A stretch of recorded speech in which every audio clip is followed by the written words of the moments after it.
De laatste 4 jaar is er hard werken aan het vergroenen van het plein om multifunctionele accommodatie de Hege Sais in de Westereen heen.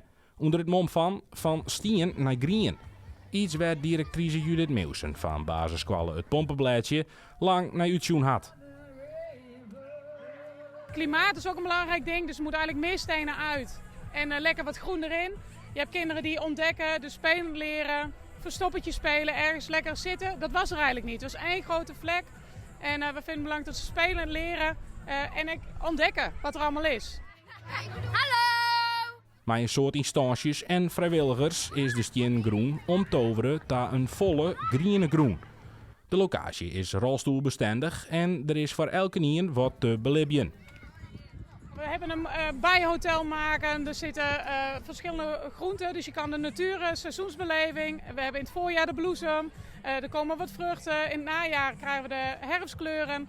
Dus ja, eigenlijk is alles wel te zien. En kinderen kunnen ook gewoon ergens lekker zitten, even chillen. Er zijn kinderen die willen sporten, bewegen, maar er zijn ook kinderen die willen aanschouwen en zien.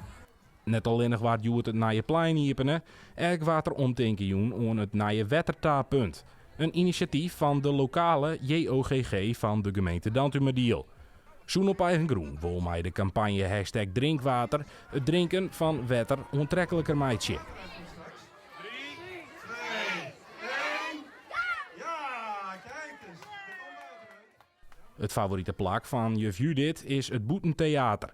Een plak dat ze graag zit met haar leerlingen. Ja, dat is echt buitenles. Een buitenles lokaal gemaakt waar kinderen kunnen zitten. We hebben laatst een roofvogelshow gehad. Dan zitten ze lekker bij elkaar buiten. Dus buiten leren. En ik denk, nou, dat symboliseert wel eigenlijk wat we graag willen.